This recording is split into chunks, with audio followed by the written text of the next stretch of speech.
Good morning, Santa Clarita. Good morning and welcome, and happy Friday. Oh my goodness. When you hear my voice, it's always a Friday morning, and so we're sliding into the weekend.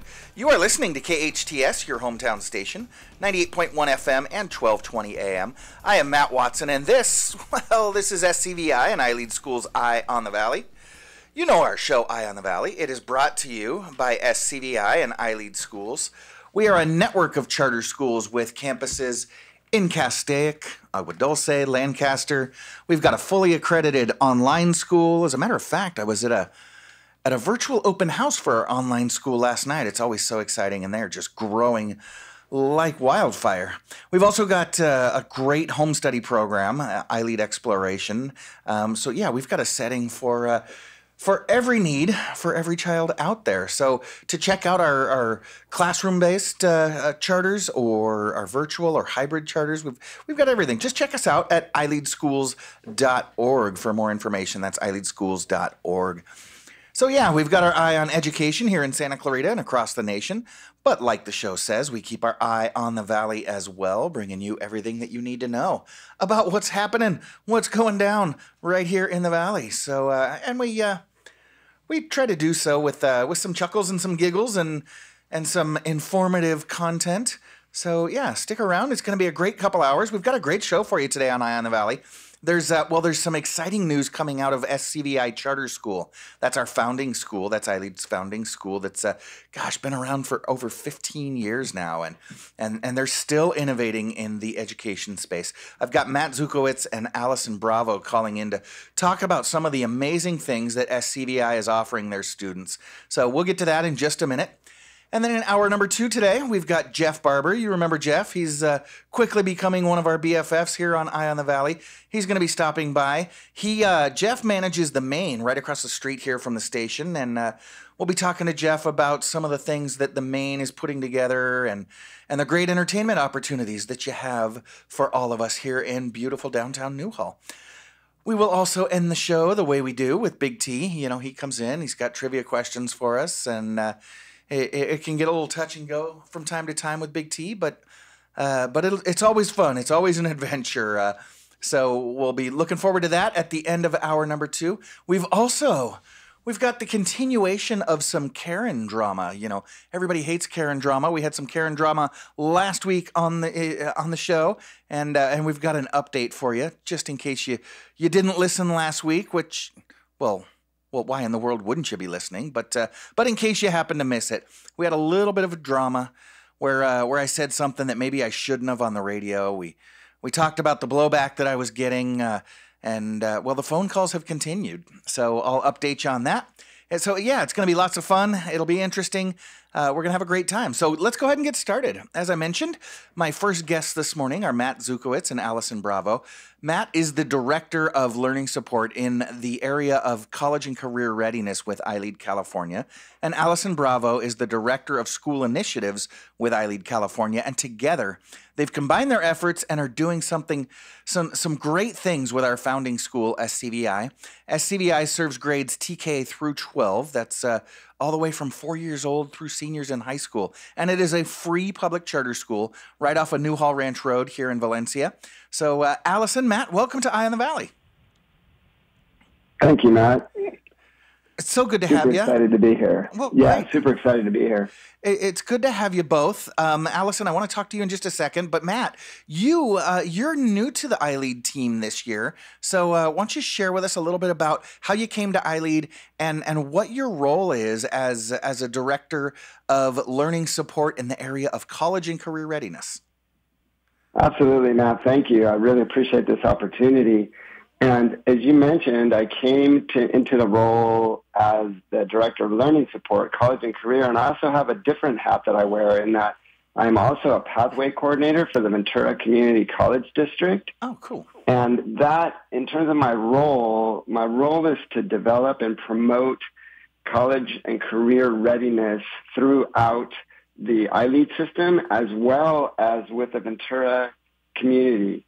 So I have an interesting perspective in that I'm able to see all the wonderful things that are happening at iLead and share those with my contacts in Ventura and vice versa. But to let you know about how I came here, prior to this work, I was a pathway coordinator for the Santa Barbara City College, and I've been a principal, a teacher, and a librarian during my career. And I do want to give a shout out real quickly to Dr. Zuchowicz, who facilitated my transition into iLead, which has just been wonderful to have this opportunity to develop career pathways at the iLead school. Well, fantastic. And we're going to be talking about pathways this morning, so you'll have the opportunity to share what those are and what they mean for kids. Allison, I wanted to give the listeners a background of your kind of educational journey. You've been with us, I think, since back in 2015, and you've done, well, gosh, just about everything there is to do with iLead. So tell us a little bit about your educational journey, both before iLead as well as everything that you've done with and for our organization. Well, good morning, Matt. I always love coming to your radio show because you hype me up so beautifully. So thank you for that. Absolutely. I am a third-generation educator and started in the classroom as a high school history teacher in Hawaii. And then once I started having my own children, I moved to writing and teaching online courses in California. And I helped write and start some of our first online courses at iLead Online in 2015, back when you were a principal at SCVI. So we got to work together there, and that was all kinds of fun. And from there, I founded and directed Empower Generations, which is our school for pregnant and parenting and at-promise learners in Lancaster. Mm-hmm. And I also have helped support distance learning during the pandemic for all of our iLead programs to ensure that no learner at an iLead school missed one day of instruction due to that pesky pandemic. Yep. Now I support all things high school programming. I support our fearless directors with their LCAP and all of their kind of compliance documents to keep our schools aligned and moving in one unified direction toward learner achievement and well-being. And I do all kinds of other wonderful, innovative things that I believe are healing public education and keeping iLead on the cutting edge of what's good for kids. Yeah, absolutely. You do a lot of that work that supports everything going on in our schools, and I know our school leaders are super grateful for everything you do. In fact, both of you, and Matt, you mentioned CTE pathways and helping develop pathways for our schools. The two of you are partnering to support a few CTE pathways at SCVI. I'm talking about career and technical education pathways. Boy, we love our acronyms in education. So let's go ahead and start here. What are career and technical education pathways, and why are they so important? Absolutely, Matt, and I'm happy to jump in there. You know, it's so funny, you talk about acronyms, and my favorite acronym is TLA, which is three-letter acronyms, which we have way too many of in education. But at any rate, as you mentioned, career technical education, or CTE, people often think about it as the auto shop that they knew back in the day, and that's not what it is anymore. Okay. I mean, it's really a group of classes, a sequence of classes that are designed to expose students to high-demand, high-wage jobs and to provide students with industry certifications, life skills, and internships. And in terms of why that's important, because often we have college students that graduate college and still don't know what career they want to pursue, and some of them are in some great debt, and which is unfortunate. And I call that really expensive career exploration for those students. And I think particularly at iLead, you know, we focus on project-based learning, social-emotional learning, and individualized learning, which is a perfect complement to the real-life skills that are learned in the career technical education pathway.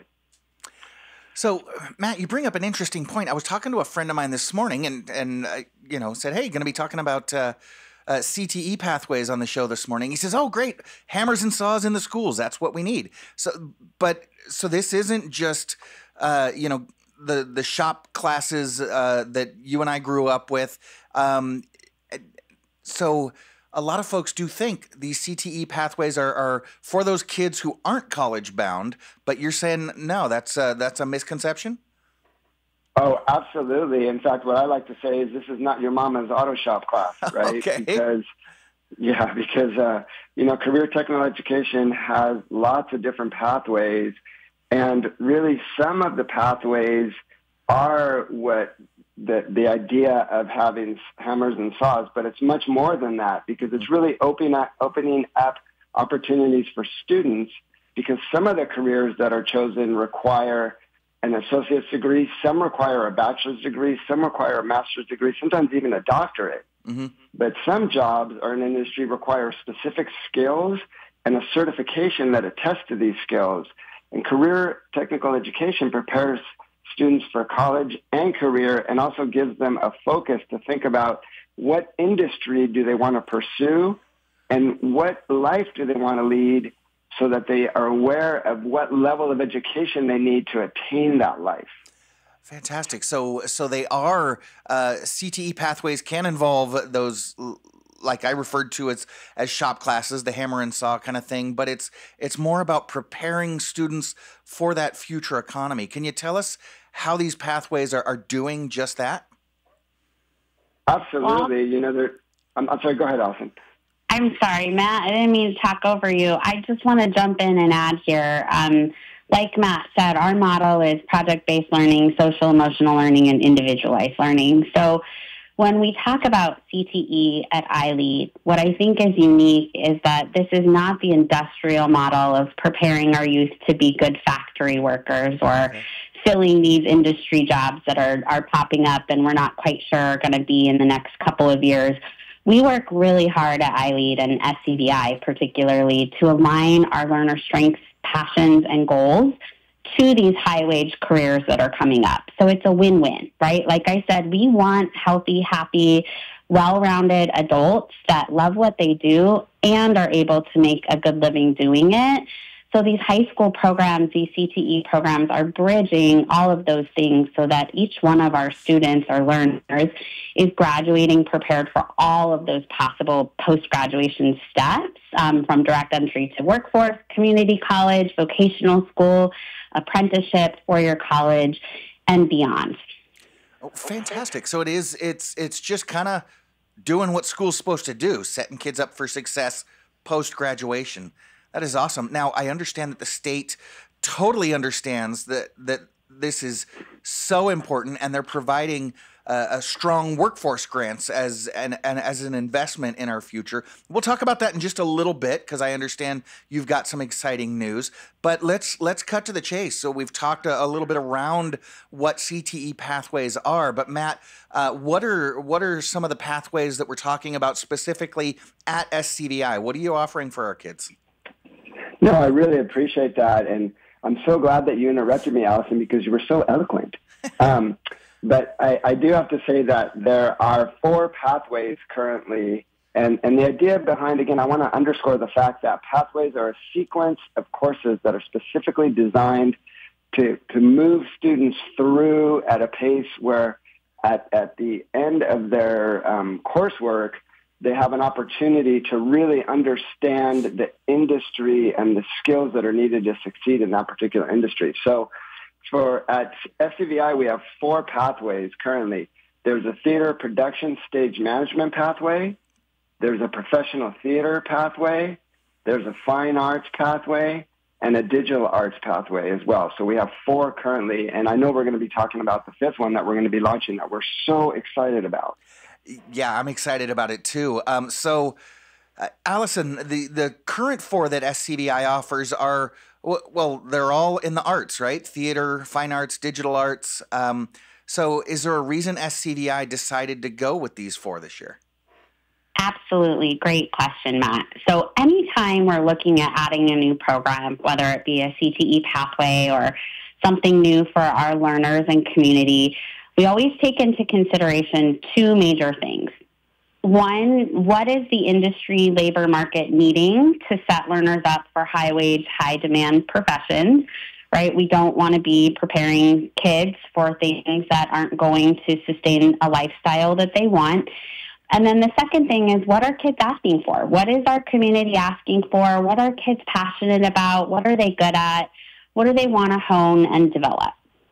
SCVI's theater program has been a cornerstone of the culture at SCVI High School for over a decade, and the arts program has been a natural next progression to the theater program by learner demand. And LA is at the center of the arts. Digital art is a high need in absolutely every single industry. And so we wanted to make sure that learners were doing what they loved and were set up for success in the future. Well, fantastic. And yeah, I certainly get that there's important reasons for these arts-laden pathways, but you've got another one coming up, and I really want to give you some space to talk about this. Matt Zuchowicz and Allison Bravo from iLead California joined me this morning. Allison is the Director of School Initiatives, and Matt is the Director of Learning Support in the area of college and career readiness. Together, they're helping build career and technical education pathways at SCVI, your tuition-free TK through 12 public charter school here in Santa Clarita. But when we get back, they've got an exciting announcement to make. They're going to be adding another career and technical ed pathway at SCVI. And Matt, Allison, I was looking into this yesterday. Did you realize that there are over 750 jobs currently available in this industry? Super exciting. We'll talk about it when we get back. I'm Matt Watson. You are listening to SCVI and iLead School's Eye on the Valley on your hometown station, KHTS. Welcome back. You're listening to KHTS, your hometown station. 98.1 FM and 1220 AM. This is Matt Watson, and you're listening to SCVI and iLead School's Eye on the Valley. I'm joined this morning by Matt Zuchowicz and Allison Bravo, the Director of Learning Support in the area of college and career readiness, and the Director of School Initiatives, respectively, both of which work with me at iLead California. Now, before the break, we were talking about how SCVI has a new CTE pathway, and if you just tuned in, CTE is career and technical education. Matt and Allison are helping our schools develop pathways to future success in college and career for our students. But you've got a new pathway coming online. We talked about some of the pathways in the arts, theater arts, digital arts, fine art, but you've got a new one that is kind of a little bit of a shift for SCVI, although anybody that knows SCVI knows that this was a logical next step. Can you tell us what this new pathway is and why you decided to go with that?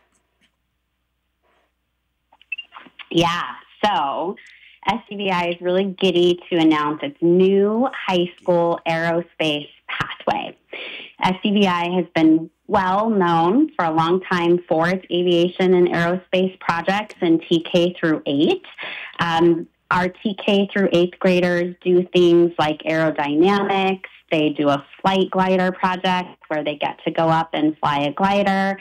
They send very rigorous and exciting science experiments up to the International Space Station and then do some amazing post-flight analysis to be on the cutting edge of what can go up to space and thrive. And they work with Southern California's aviation and aerospace alley industry experts. They do piloting simulations, and they do a lot of academic core course learning through this lens of aerospace. This new pathway is going to extend all of that impressive work our TK through 8 facilitators or teachers do up to high school. So our learners will earn unmanned drone licenses. They'll work toward piloting licenses. They're going to play drone soccer competitively, and they'll complete internships and work alongside our industry professionals. The pathway is going to be 3 years of intensive study in the area of aerospace. And man, I tell you, our students are going to be heavily recruited by these top companies to come work for them and complete post-secondary work on this. Our pathway combines engineering, transportation, entrepreneurship, computer science, and academic excellence.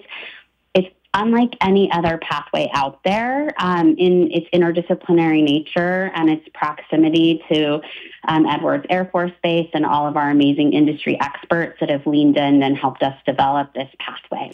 Well, that's beautiful, and I love, just like the the theater arts and things like that are also geographically desirable. We live in the 30-mile zone, 30 miles from Hollywood, and there's a lot of the theater industry that goes on here in Santa Clarita, and so you're preparing kids for that. And you're right, we are also kind of in the heart of what they call aviation or aerospace alley, and there are tons of companies in this valley that that build planes and rocket ships and all the different things that have to do with aviation and aerospace. Matt, I mentioned before that the state of California has thrown its support behind the CTE movement. And I understand you've got a pretty cool announcement that's really supporting SCVI's move toward this CTE pathway in aerospace and aviation. Yes, absolutely, Matt. I'm so excited to make this announcement because iLead, for the first time in its history, received a grant that's called the K-12 Strong Workforce Program Grant. Fantastic. And iLead was one of the few charters in our beautiful state of California to receive the specific CTE funding. And the goal of this grant is to prepare learners for high-demand, high-wage careers by increasing college access and workforce training for students. And you mentioned earlier the need for aerospace in the valley, in Aerospace Alley, and the fact that there's 750 unfilled jobs. Yeah. And it is a requirement of this grant to put in another acronym, LMI, labor market information. So we had to do research to show that we're filling this need in the industry. Now, in specifically, the purpose of the K-12 Strong Workforce Program for SCVI is to extend the exciting opportunities that Allison has talked about with TK8 that they have at SCVI to learn about aerospace by launching a high school career technical education pathway that's going to expose students to careers, skills, and dispositions needed to succeed in the aerospace industry. Now, as you mentioned, this industry is one of the leading industries in the Santa Clarita Valley, and SCVI will be working with and has worked with to align the aerospace curriculum to meet the industry needs. We are so thrilled to be able to build on the aerospace accomplishment of our TK8 students with this new pathway that's going to begin in the fall of 2024. And I want to say one personal thing. When I was considering coming to iLead, one of the things that I did in the research is I looked at the aerospace pathway and the wonderful projects that were being done, and that's one of the things that drew me to want to work for iLead. Wow, that is fantastic. That's great news. Love the support from the state. One of the most frustrating things that in an educator's life is what we call unfunded mandates, where the state asks us to do things but doesn't give us any support to do it. So excited that like you said, the state is helping support us making this transition into an aviation and aerospace pathway at SCVI. So we talked about this, Allison, as being preparation for college and career. And so it's important that we bridge the transition from high school into college through these pathways to make sure that our students' preparation is also designed to be supported as they further their education. Can you talk about the partnerships that you're developing with local colleges? Absolutely, Matt. So we have formal partnerships with College of the Canyons, who we love, as well as Antelope Valley Community College, to ensure that all of our students at SCVI have the opportunity to complete at least 2 college-level courses before they graduate as part of graduation requirements for high schools.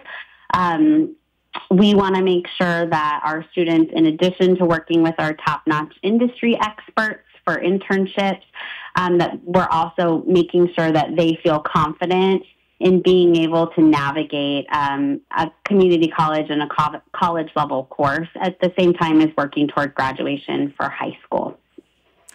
It's fantastic how those partnerships work. So, Allison, it's crazy to think SCVI was founded over 15 years ago and with about 100 students, and how it's grown. And SCVI's future is really looking bright. Like I mentioned in the first break, 15 years and still continuing to push the educational envelope and innovation.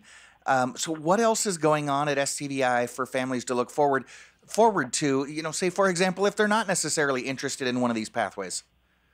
Totally. And I'm probably going to forget something here, Matt, because there's so much going on. So help me out. But here's what's off the top of my head. So starting all the way down to TK Kinder, our kindergartners can go either for a full day of learning or a half day of learning if that's accessible for families. So lots of options all the way down to our littles.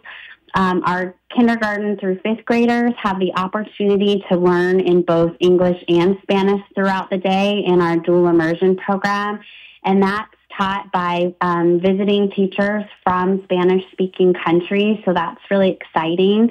I'm pretty sure that we remain Santa Clarita's only free option for TK-12. So as a parent myself of a whole age span of kids, that means that I would be able to send all of my kids to the same school all 14 years of their education, and the entire family can attend the same school, which is really great for school events, community building. And I'm just going to be honest, right? Driving and logistics, that's huge to me. We have talked about our amazing 5 career and technical education pathways. Our freshmen next year will receive extra support, counseling, coursework, and time to learn how to be high schoolers through a new freshman seminar class. We know that the transition from 8th to 9th grade can sometimes be a little tricky, and our freshmen need a little bit of extra love in figuring out how to be a teen and working toward graduation. So they'll get lots of that next year. And then we're really excited to also announce that our international baccalaureate program is evolving and changing to include these career programs, these CTE pathways. So our learners will be able to graduate with both IB recognition and career pathway recognition, along with the opportunity to earn state seals of biliteracy, golden merit diplomas, all kinds of things that are going to ensure that they're very competitive for college admission and, more importantly, scholarships. So lots of opportunities for our high schoolers to find a right niche and really excel academically and socially, emotionally. Allison, I love... Did I miss something? No, I think, I might be missing some stuff as well, because like you said, there's so much going on at SCVI. Yeah. And I love the options that SCVI provides, right? It's not, okay, we have this, but what if I don't want that? Well, if you want the half-day kindergarten, you can have it. If you want a full-day kindergarten, we've got that too. If you want the dual language immersion in K through 5, great. If you don't have to. You can choose. Same thing with IB. You can choose. Do you want to take those international baccalaureate classes or not? And again, it's the student and the family choice. I know some schools, it's teacher recommendation only, or you have to test in. Nope. If you want to challenge yourself with those rigorous courses, you can choose them or not. We've got, even though we're a small school and a tight-knit community, we've got all these different educational options. Because again, at SCVI, we really are interested in making sure that everyone has the educational path that fits their needs, and not, no two kids are the same. I love it. So Matt, I can't help but think people are getting fired up about this new aerospace and aviation pathway that's going to be offered next year at SCVI, along with some of the other career and technical ed pathways. How can people enroll? Matt, I certainly hope so, because it's such an exciting opportunity for students and for families in the Santa Clarita Valley. And so to enroll, what they need to do is go to the website, which is ileadsantaclarita.org. Again, that's ileadsantaclarita.org. And there'll be a button there where it says enroll now. Mm-hmm. They click on that, put in their information, and then there's going to be a lottery that's going to be held on March 22nd. So again, ileadsantaclarita.org. You're absolutely right, Matt. And that lottery March 22nd is something that we're required to do by state law, because pretty much anybody that can hear my voice can enroll. We don't have, the same enrollment boundaries that the local district does. We can take pretty much anybody from around Southern California. As long as you can get your kid there, then you can enroll them at SCVI. Go to ileadsantaclarita.org. That enrollment lottery is March 22nd. I do have an enrollment hack for you, though. Here we go.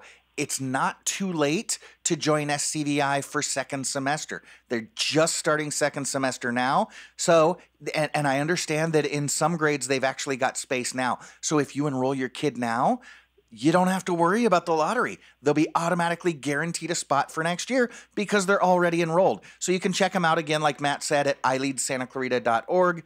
Click enroll now, and you can fill out your application right now, or you can fill it out for next school year if that's what you're interested in doing, and then we'll have the lottery on March 22nd to determine whether or not you get in. But just a little enrollment hack for you right there. Allison, Matt, this is all so exciting. Thank you so much for all you do for SCVI and all of our iLead schools. Once again, to enroll with SCVI, go to iLeadSantaClarita.org and enroll your child today. Okay, if you were listening last week, Engineer Jen came in this morning and she rolled her eyes at me. She called me a Karen. You might have heard that I got myself into a little bit of trouble last week for using that term on the air, and we talked about it and just really hashed it out. But we do have an update for you, so stick around. I'm Matt Watson. You're listening to SCVI and iLead Schools Eye on the Valley. We'll be right back on your hometown station, KHTS. Welcome back. You are listening to KHTS, your hometown station, 98.1 FM and 1220 AM. This is Matt Watson, your host, and you are listening to SCVI and iLead Schools Eye on the Valley. So yeah, last week, my good friend Tina Toval was on the show, and Tina loves herself a good dad joke, so I was just letting them fly because I'm a good dad. At least, one of my kids thinks so. That's pretty good odds. But you're right. There we go. I was just kind of letting them fly and shared a few jokes, got a few chuckles, and then the last joke that I told, I mentioned on the air, kind of got me into a little bit of trouble. The joke was, what do you call a group of Karens? Mm-hmm. It's a homeowners association. Well, Tina laughed hard. Jen, I liked it, yeah. Yeah, you chuckled, and that one always gets a few laughs. And so we had a good time. And then in the subsequent segment, I mentioned that people had been calling in to complain that I shouldn't be using that phrase on the air, the K word, right? Mm. The term Karen. So we looked into it. We researched what a Karen was. We talked about what a beautiful name it is. And then Jen and I even took a quiz and found out that we are both total Karens. Are you a Chad? Is that the other option too? Yeah, right? That was. So we talked about that. It's funny. I even talked about it back at the office, and I said it's either a Ken or a Chad, and somebody said no, it's a Keith. I was like, okay, and of course, no name is safe. In other words, two guys in the office are named Keith, and they both went, hey. Yeah.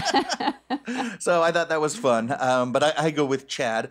So yeah, I mentioned that we had taken some phone calls and things like that. Well, we actually got another phone call over the weekend about it. Last weekend, listener Diane called in and she left us a message. Diane listens to your hometown station, KHTS, every day. In fact, Diane might be the person on the soundbite that we drop sometimes as we come out of those commercial breaks. I listen to KHTS. Oh, yeah. Or it's the only station I listen to. Maybe. She mentioned that she listens to KHTS every day. She loves Eye on the Valley, and she called in to defend me. Gotta love listener Diane. That was nice. Yeah, and well, I tell you what. Why don't we play it for you? I've got it right here. You have it? Okay. I've got it here. Let me just lower the microphone a little bit down to my computer. Sure. And here we go. Hey guys, I hope I've got the right number here. I got you off the website. I listen to the hometown station every day. I'm in Santa Clarita, and yesterday, I think it was yesterday, the host made a hilarious joke. I thought.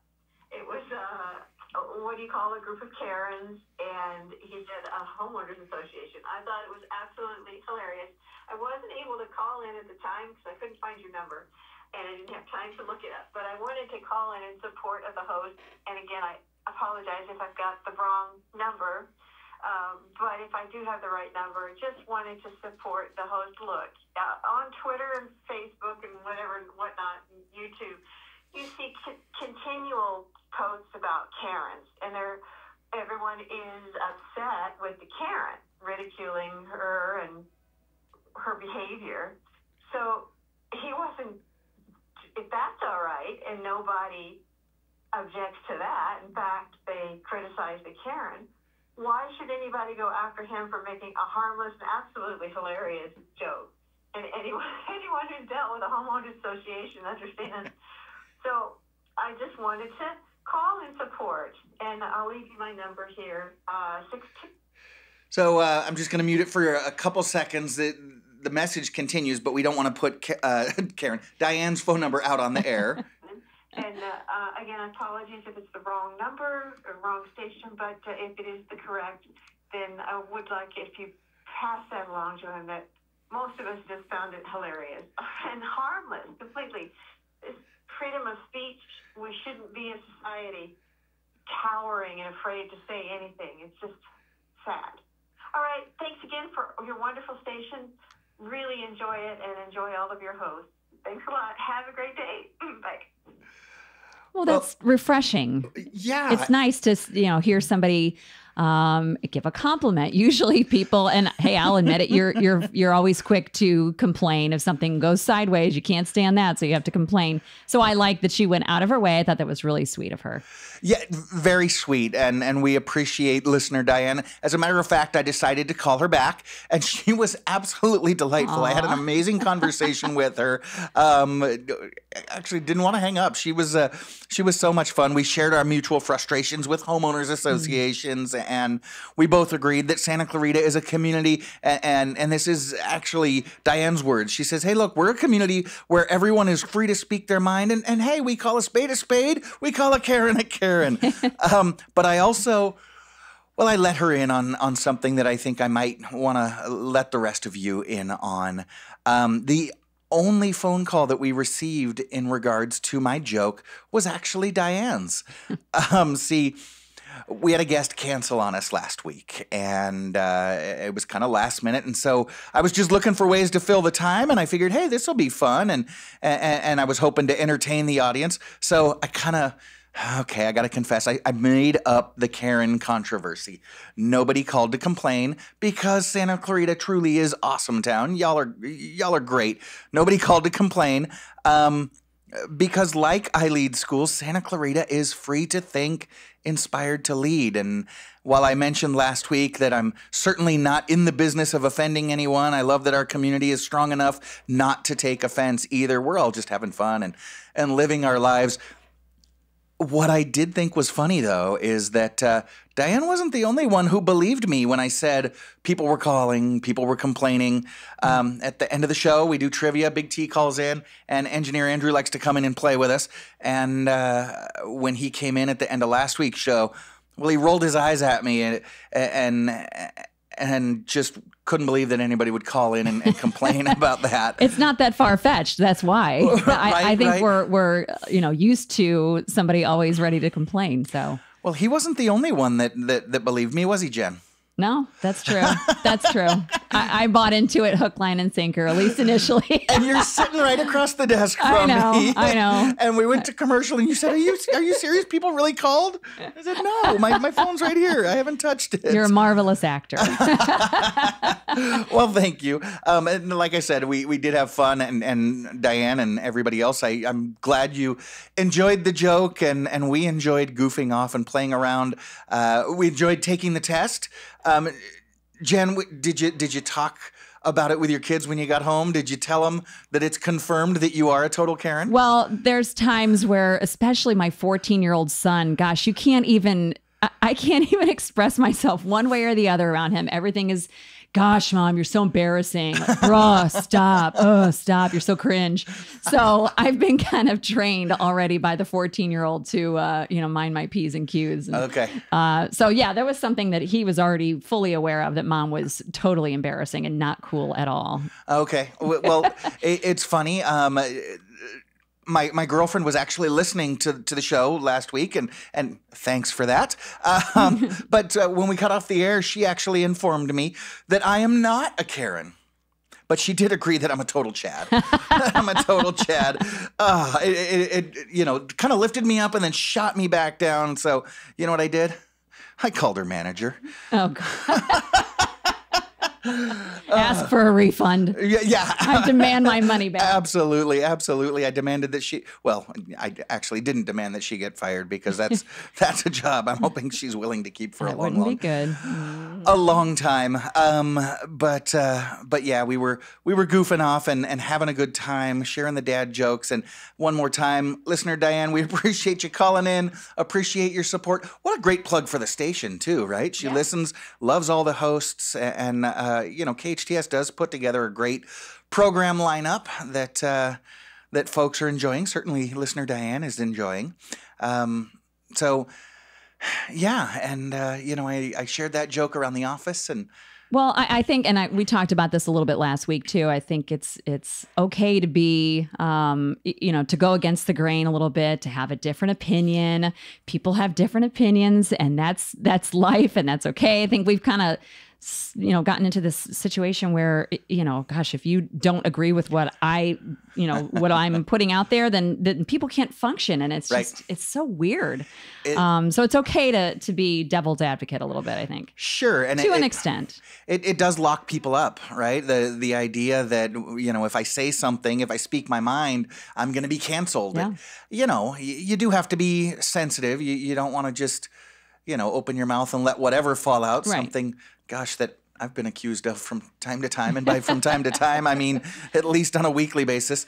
But yeah, folks should feel free to speak up once in a while without being completely slapped around. And so, yeah, I was glad, and I am glad to report that nobody called to complain, just had one person call to support, and we do appreciate that. Hey, you know who you're going to want to support is the Main. The Main is the beautiful theater just down the street. We've got Jeff Barber, the manager of the Main, coming up. I'm Matt Watson. You're listening to SCVI and I Lead Schools Eye on the Valley on your hometown station, KHTS. Welcome back. You are listening to KHTS, your hometown station, 98.1 FM and 1220 AM. This is Matt Watson, your host, and you are listening to SCVI and I Lead Schools Eye on the Valley.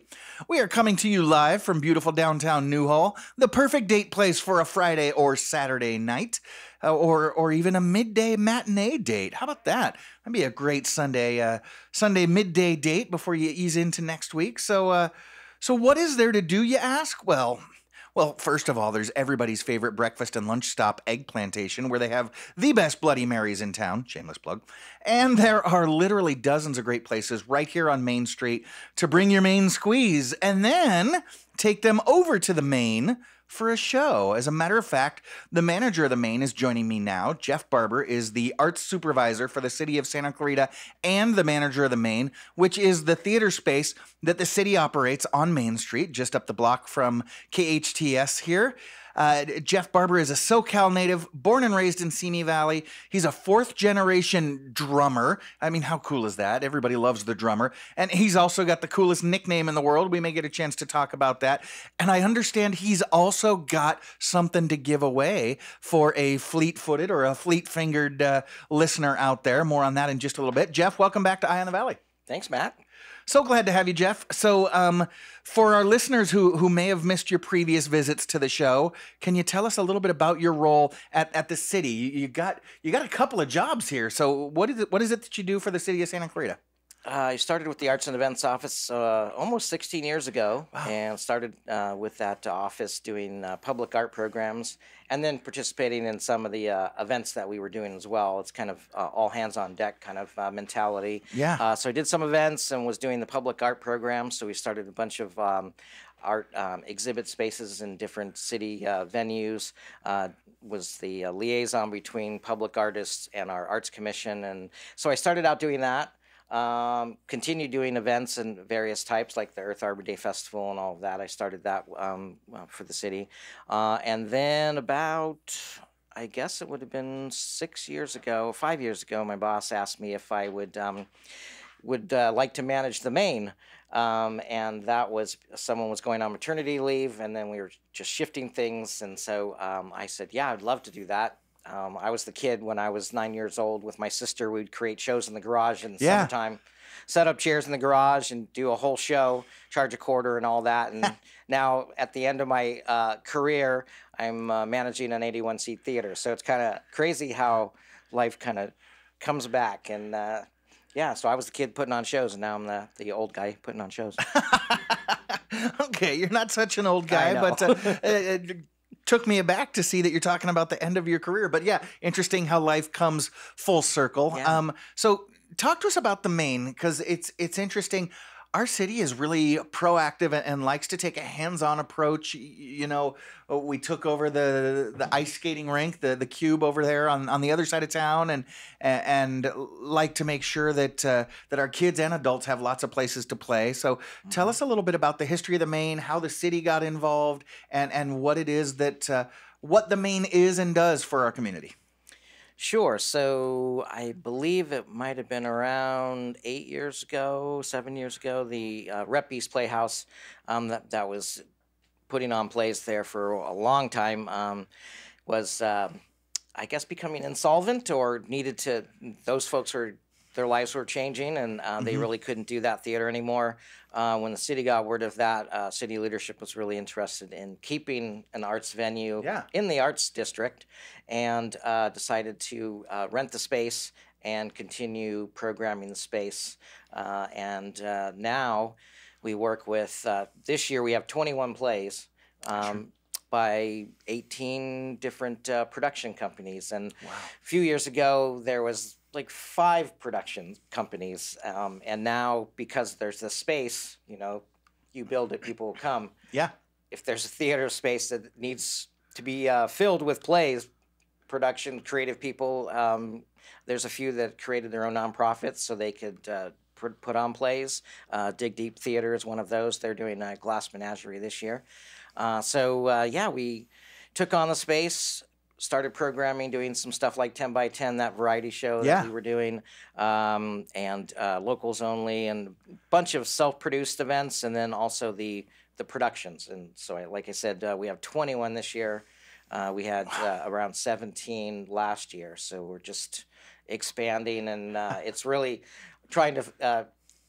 It's hard to find an open space at the Maine currently. There's always, whether it be load-ins or load-outs, rehearsals for the plays, upcoming plays, the Punchlines comedy, the society comedy, those things, and some other things that we do.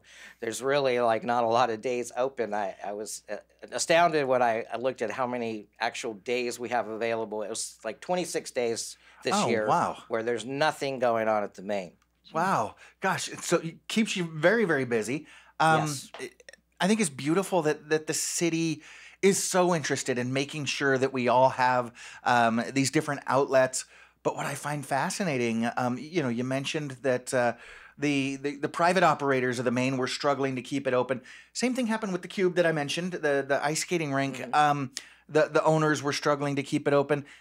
And it's just beautiful how the city is able to step in and run these places in a way that they can be not only solvent but profitable and continue to offer these unique venues for our residents. So, what does having a venue like the Maine offer residents? So let's talk about why that's so important for the city and what it is that we really do have this gem right here at the center of Main Street. Yeah, it's quality of life thing, I believe. Yeah. Rather than having to drive into Hollywood or the San Fernando Valley or elsewhere, there are performance spaces in town. Canyon Theater Guild, the Maine, the space over at the middle school over here. I can't think of the name of the theater. At any rate, so there's a lot of opportunities in this valley to see good entertainment and not have to go. Again, get on a freeway and drive. Sure. So that's very important, the whole quality of life thing. We offer, again, a variety of things, whether it be a music program or comedy. Our theater season has drama, musicals. There's a great one coming up in April. It's called Eleanor's Story. The granddaughter of a woman who was trapped in Hitler's Germany. So she's been doing this one-woman play that she wrote and produced. And it's about her grandmother who was stuck in Hitler's Germany. Oh, wow. And so that's coming up in April. So we have everything. There's comedy. You're going to laugh. You're going to cry. There's a variety of things happening at the Maine. And again, like I said, music, comedy, everything. Yeah, and it's a tremendous mutual benefit. You mentioned, you know, if I've got to drive over the hill, if I'm going into downtown or into Hollywood to see a show, I'm probably eating dinner down there as well. But if I'm staying in town for a show or a concert or, you know, heading to the Maine or any one of the other venues, probably going to take that date to a restaurant here on Main Street or somewhere close by. Main Street's perfect. Yeah. I mean, there's everything here. You can have a coffee before you go out to dinner or afterwards. You can have lunch and then go to a matinee show. Yeah. There's just along the strip from the library up to Hart Park. There's so many things you could package a date night. Oh, absolutely. It is the perfect date place. And, you know, you mention it. I remember I've been in town for a long time. And, well, gosh, I remember the days where the last place you wanted to be at night was downtown Newhall. And to where it was just nothing wrong with it. No, not dangerous, but there was just nothing going on. And now, you know, I'm down here pretty frequently at 9, 10, 11 o'clock at night, midnight, and there's people all over the street and doing just that, walking from venue to venue. And it's not uncommon that people will come down, grab dinner, then walk a block or two up the street, catch a show, then walk a block or two back down the street and grab a drink or dessert or, you know, dancing or, you know, down to one of the restaurants that's got a live band. There's so much going on here. And I've brought my children down multiple times, and I kind of like the opportunity to do something with them and introduce them to theater. Yes. I think that's so important. I have no problem with video games, and, you know, they've got their other things that they do, their other activities. But I think giving your children that gift really of local live theater is something that you can't get anywhere else. And I just love the whole atmosphere is so nice. It's so beautiful and what you guys offer there for people. So it's date night. It's, you know, somebody going off on their own. I just want to catch the show and bringing your kids. There's so much to choose from there. It's great. And you can do it for less than $200 a ticket, right? I was gonna lean into that a little bit. Afford. Yes, certainly. I mean, I think there's a time and place for pricing, but I just like that it is accessible financially, physically, you know, logistically. It's just it's a great opportunity for everyone.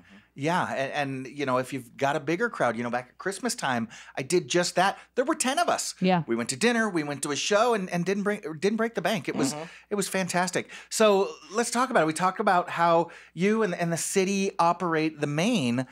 So is it the city that's putting on these shows? Is that you and your team, or are there theater groups that you work with? Mostly it's theater groups that we work with. Okay. For those 21 productions this year, and again they.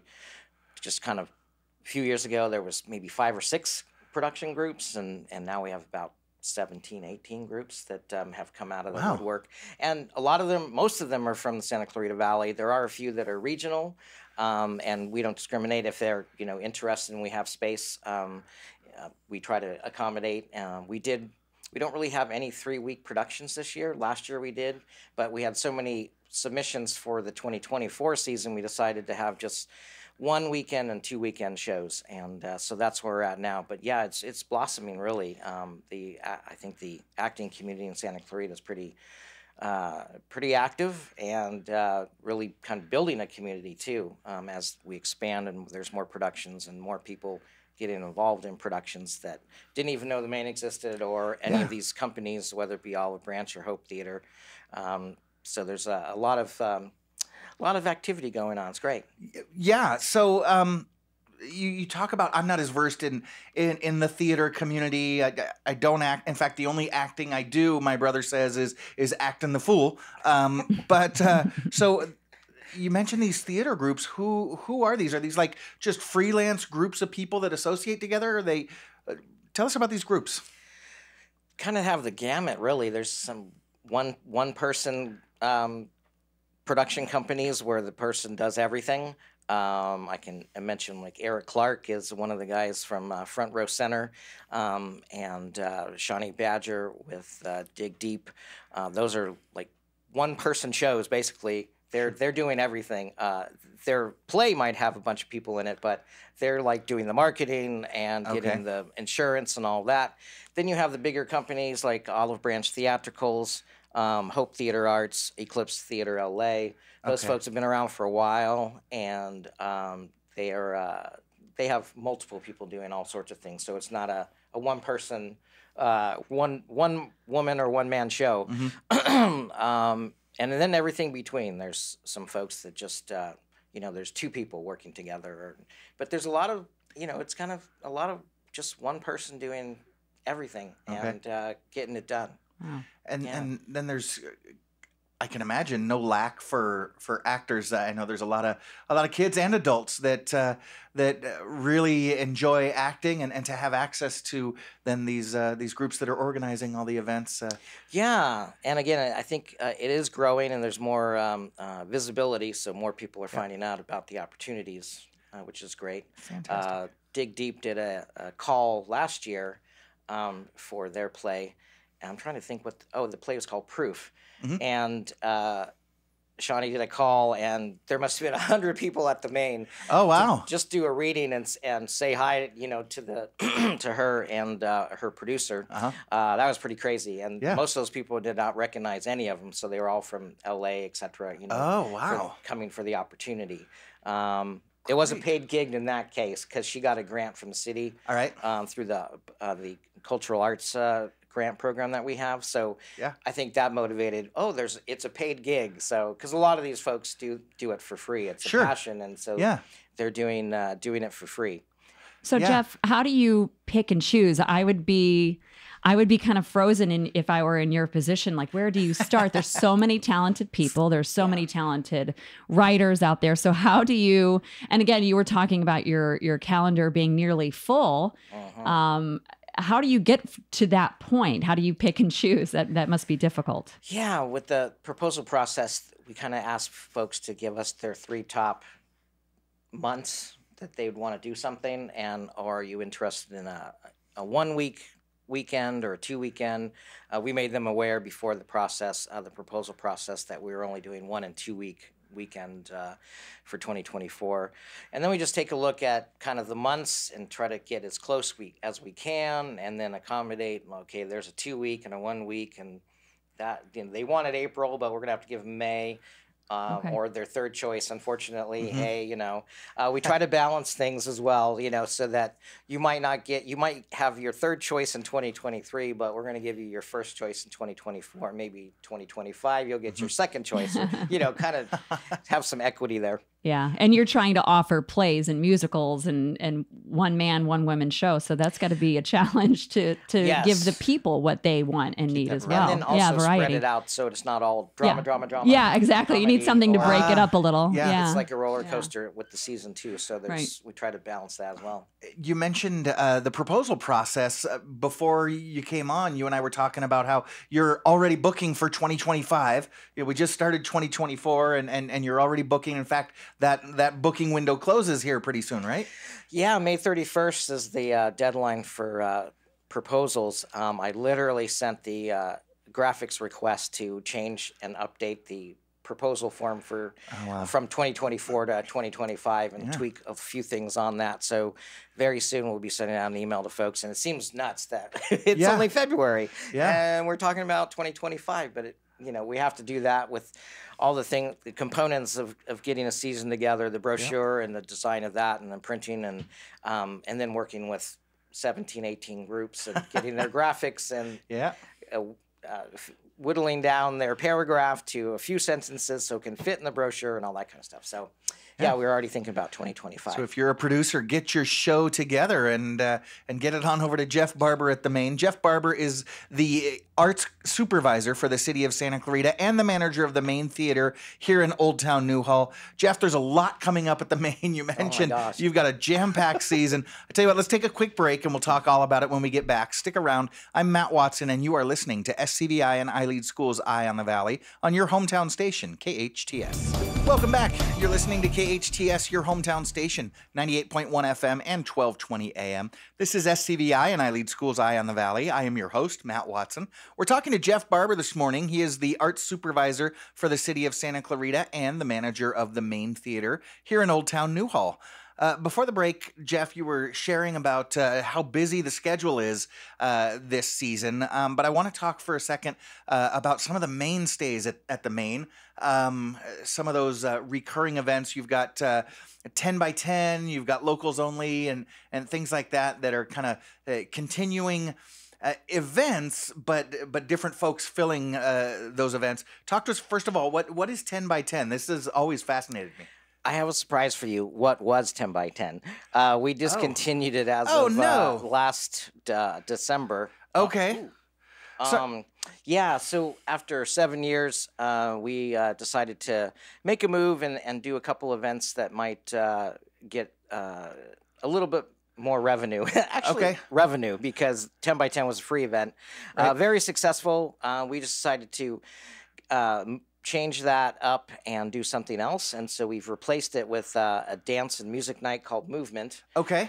We had our first one in January that sold out, which was very pretty 76 out of 81 seats. So pretty psyched about that as a kickoff event. And then the other one is a narrative music night. So it's all about storytelling, songs with stories.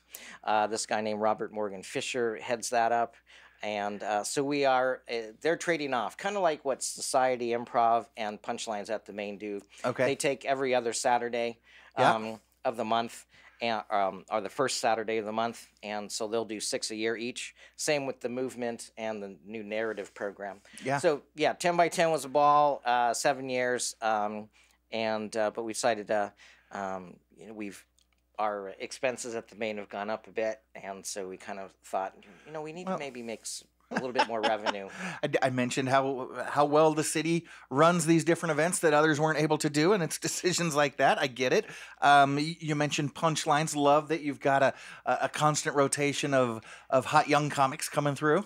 Yeah, and we try to balance too. So the Society Improv is clean comedy. Good. And then Punchlines is edgier for sure. And just like our season as well. So our last play was Never After Happily, which was a lovely spoof on fairy tales. Very family friendly. The next one, At Home at the Zoo, is rated R.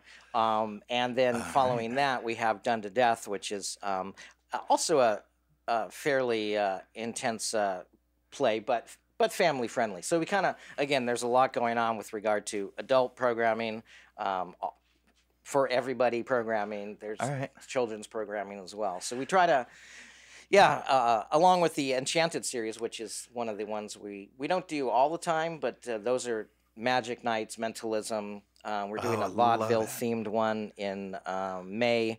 The next one coming up is Enchanted. It's called The Secret Language on February 24th, and that's a whole mentalism show. And that series, we've self-produced those events, and we've done 8 of them, and we've sold out every one. So people are loving magic and mentalism, and we did a circus-themed one. Oh gosh, love that. So, and your website is so fantastic about letting folks know nobody's going to wander into a show that with the kids without knowing that it's not necessarily family friendly. You mentioned At Home at the Zoo.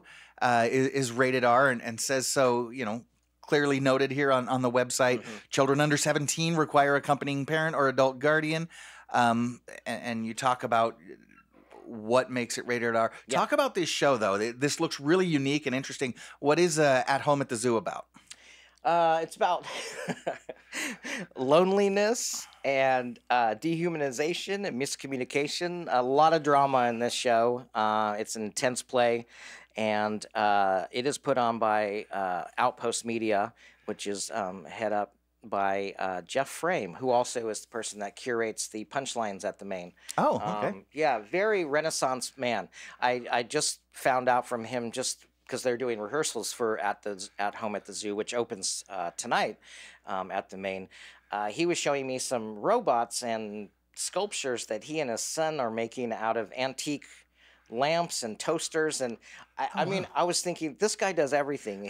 His day job is like video editing, but then he's a stand-up comedian because he's done sets at 10 by 10. He also curates the Punchlines, and now I find out, he's acting in At Home at the Zoo. Okay. And he makes crazy sculptures out of found items. It's just like, I love creative people like that. It's just, and we're full of those in this whole season. Just a lot of creative people. Okay, so and that's opening again this weekend. Opens tonight. Tonight, 8 o'clock. Yeah. Fantastic, very exciting. And then that is followed by and I love this play, New Hollywood Silent Film Festival, and that's New Hollywood. Yes, New Hollywood. Yes, not New Hollywood. New Hollywood Silent Film Festival. Tell us about that. And I believe it's about the 4th annual Silent Film Festival. My boss's boss, Phil Lantis, with the Arts and Events Office, film is his passion, and he's collaborated with a few film historians to develop that film festival. This year, they're celebrating Douglas Fairbanks, and again, doing a whole weekend of Friday and Saturday night screenings at the Main, and again, silent film screenings, and trying to keep that art form alive. And they're after-hours shows, so it's kind of fun that they literally start at 11 o'clock at night. Oh, and go till 1. So very cool. Yeah. Very cool. That would be something that I would do in my younger years. I don't know that I could make it much past 11 these days, but really cool. Yeah, have a late dinner and then come watch some silent films. That is fantastic. And then you've also, so I'm looking here, you've got a radio show, something called the Leap Year Radio Show. Is that something you're doing here at KHTS, or is that still at the Main? It's at the Main. All right. And the idea is it's an old-time radio theater play. I so see. It's a play, but stage, it's okay. You have a live sound effects person. They're nice. Reading their scripts and dressed as well, kind of in 50s, 40s clothing. Okay. So very delightful. Mary Main is heading that up. She has another play as well. That's a one weekend play that's later on in the year. It's Agatha's Murder Mystery. So she loves to do kind of murder mystery dinners and old-timey radio theater stuff. And we had that weekend open, surprisingly. And so we thought, hey, you want to do a one-off, one-night radio theater play? And she said, yeah, so... I love that. It's coming up. And so it's going to kind of be that behind the scenes look where you're going to, your audience will be watching what's supposed to be a radio show being put on. Right. So the Foley person's going to be there on stage and doing the shoes and the hammers and all that stuff. And I love closing my eyes during those kind of performances, because then you get that idea of like you're listening to the radio and you hear that kind of the whole ambiance and yeah. So what else am I missing? You've got, you said 21 shows this season? Yeah, 21 shows, leading, from this weekend all the way up through, I think the second week in December. We have plays going on. Again, all manner of kind of material, comedies, dramas, musical, very serious to very lighthearted, and again, kind of all gamuts of family-friendly, adult-friendly, specifically for children. There's one play that Shakespeare Festival's doing, and I can't think of the name. I think My Father's from Atlantis or something like that. Okay. So yeah, there's kind of a gamut of offerings this year, which is really exciting. Again, the new programs movement is pretty fun. The next one's coming up on March 7th, I believe, and that's a Calendar Girls themed event. Yeah, I'm looking at that at your website. So we'll be going through the calendar and the thematic costumes and dances, and we did that about 2 years ago. It's very successful, and this person, again, Olga, who's putting on the movement at the Main, she's doing that one, and then we're doing a music and dance experience following, well, I guess not following, but looking at Middle Eastern tradition. Okay. So that one will be in May. So there's a lot going on, just constantly, whether it be a play, comedy night, music night, dance night. It's all kinds of things. What I love is when I'm looking, like I said, for that date night or a night of arts and entertainment with the family, you've got this tremendous rotation. You're constantly changing things over, and it's, what do you want to do this weekend? Oh, let's see what's going on at the Main. And if it's not necessarily your jam this weekend, come back, check it out next weekend, because it probably will be. As you said, you've got drama this week and comedy next week and music or movement and all that stuff. Oh, and I forgot to mention, please. We have another new event. My boss she's like, I know you're creative, but there's only a certain amount of days open, but but I can't help myself. And so one of my staff, Sean Hughes, and I, we're both musicians, and we thought, hey, we kind of have a Thursday. We have days sprinkled throughout the year that are open, and that doesn't count the 26 because we filled a few days with this new program. It's called the Main Jam Sessions. So it's going to be an open jam for musicians to come to the Main. We'll have a drum kit set up, bass guitar amp. It'll be we'll be on the stage in a circle. So it's not like you're performing for an audience. You're all, and people can come and watch, but it's more about the jiving with musicians. And so that's going to be, the first one's February 22nd at 7 o'clock at the main. You just show up. There'll be a drum kit there. There'll be a bass amp and the PA, and so singers. We've already put out about a song list of 50 songs that we might play, so become sort of familiar, which is easier for drummers because it's like, oh, okay, I know I can play that beat, and I don't need to know the notes or the lyrics. I can just play along, so it's easier for me. I know we're going to probably have a few drummers, and so that's a new event as well. And it's not every month; it's kind of a smattering of. Some of them are like we'll have 3 months in a row, and then there might be a month break and then another one, and they're not all on the same day either. But so I just want to, I love to jam with people, and thought there's a lot of musicians in town, and it should be, it might be actually, oh boy. Be careful what you wish for. Get the city to get some crowd control down there. Shaking the ground. So Jeff, you immerse yourself obviously with your job in theater and just arts in general. Yep. What's, when you're not working, when you have your own free time, what's the one thing that you enjoy doing? Do you find yourself in the theater when you're not on the clock, so to speak?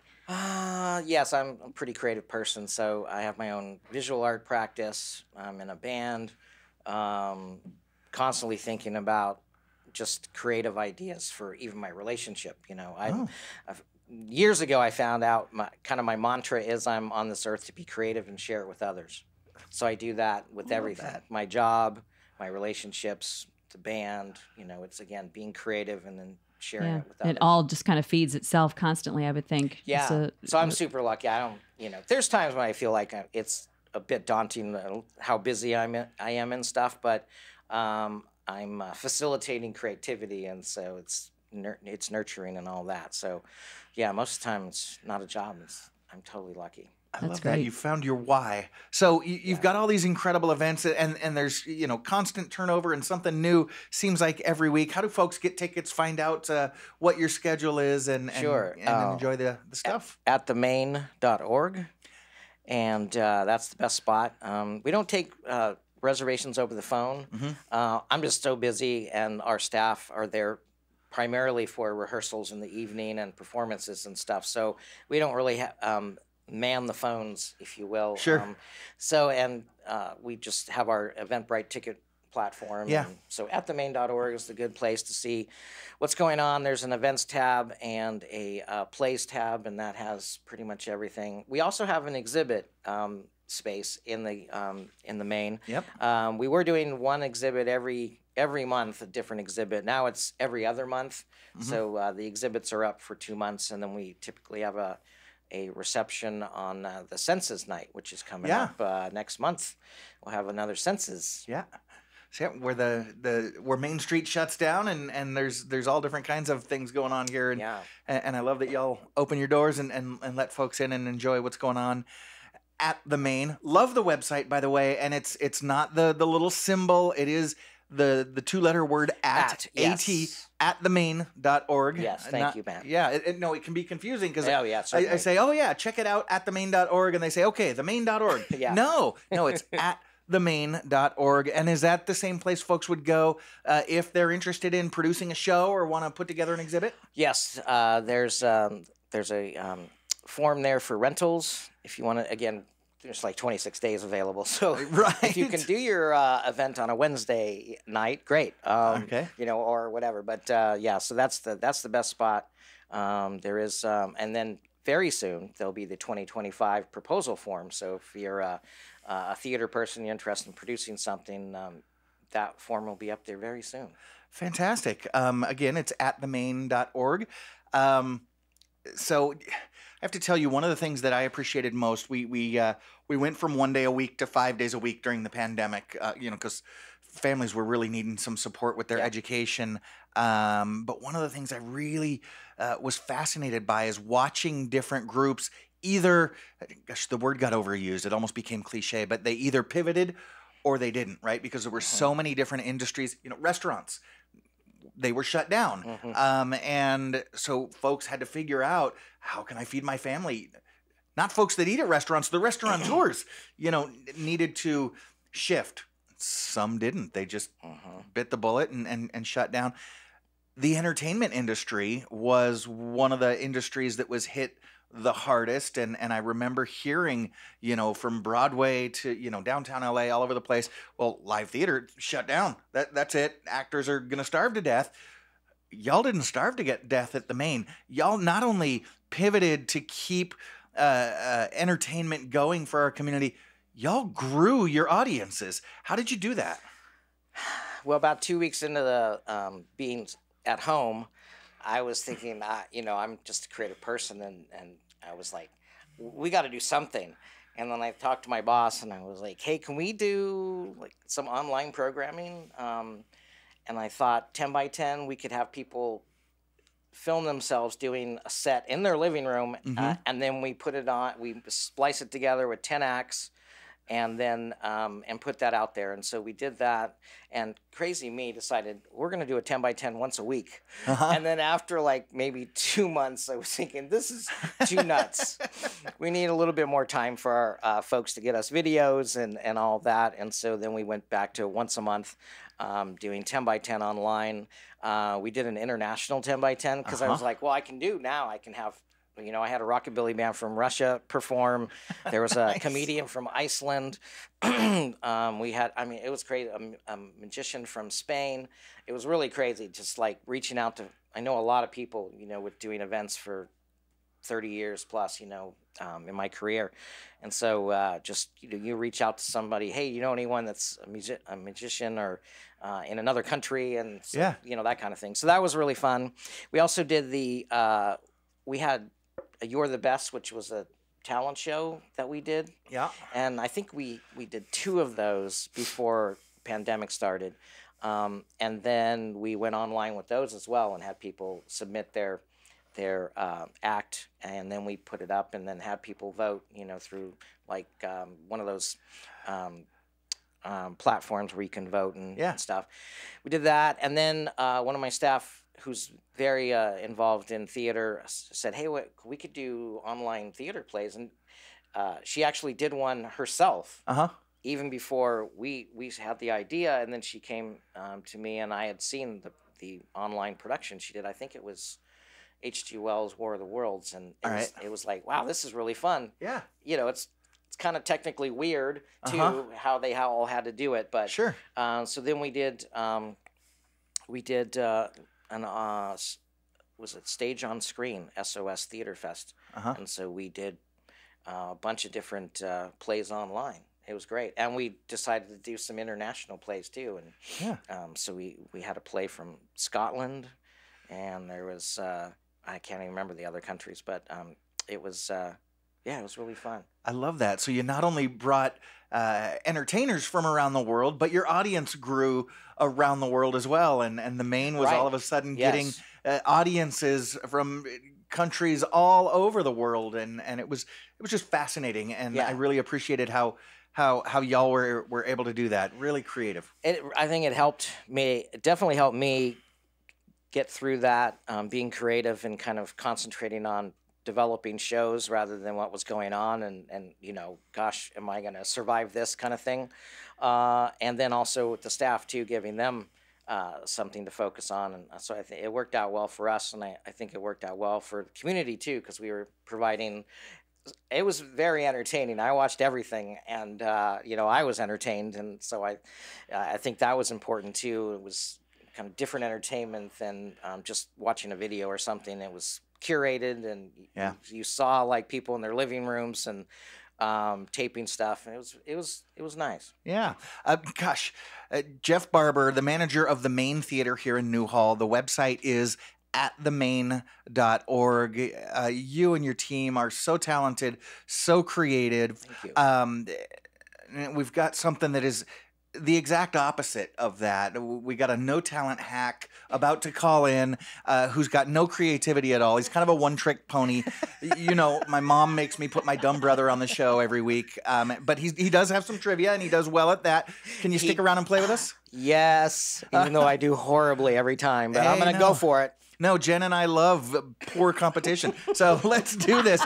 Big T, give us a call, and you stick around. We will have Big T's 5 Minutes of Fame right after this. This is SCVI, and I lead School's Eye on the Valley. I'm Matt Watson, and this is your hometown station, KHTS. Welcome back. You are listening to KHTS, your hometown station, 98.1 FM and 1220 AM.